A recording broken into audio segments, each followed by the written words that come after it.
Exclusive Storm Tracker Doppler weather with meteorologist Chase Ward. We are starting off mostly clear. We were tracking some light patchy fog across parts of southern Arkansas, but that has really since cleared up at 8:41. We are tracking some patchy storms across central Arkansas and also coming out of southeast Oklahoma. Nothing within the immediate arc limits, but this is all kind of occurring outside a very weakened frontal boundary, which will continue to weaken as it kind of moves into the Architects area and also by the time it ever reaches to the arc limits. But we still have that upper level disturbance there, that dipping in the upper level wind pattern, and you can see there's that spark up there in southeast Oklahoma. Visibility has improved a lot. It's now up to 7 miles in Camden, improved up to 9 in El Dorado and Vicksburg. Natchitoches has completely improved, and of course it was expected as soon as the sun got higher up at 8:42. Our temperatures have already warmed to the 70s. Monroe, El Dorado above at 70, 74 Monticello, 75 out in Ruston. Dew points, they're still upper 60s, lower 70s.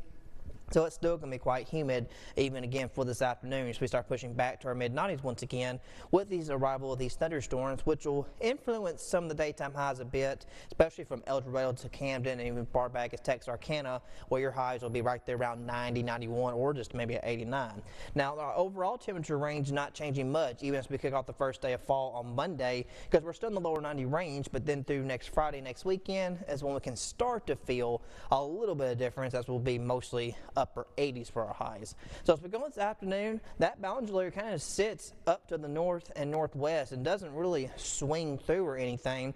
We might even have some of our southeasternmost parishes may not hardly get anything. And even over the weekend, there is another boundary layer that'll stay up to the north. We'll probably see some upper level disturbances, might allow for some activity going into Sunday, Monday next week, which will aid in keeping us a little bit unsettled, kind of how like it was most of this week with these patchy thunderstorms that just pop up during the afternoon hours.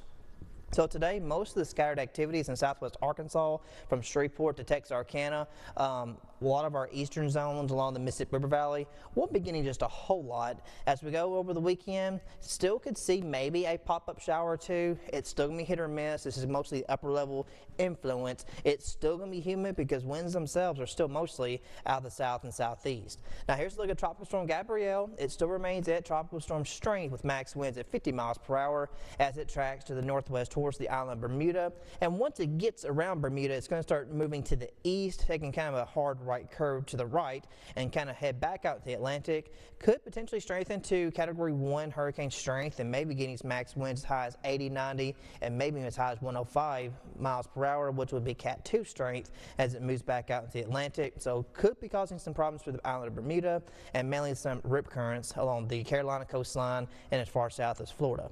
Now tonight we fall to upper 60s as clouds linger. Tomorrow we're going to be in the mid-90s, and then through next week we'll remain a bit more unsettled still with temperatures still in the 90s, but a little change in the feel how it's going to look with temperatures through next Friday and next weekend.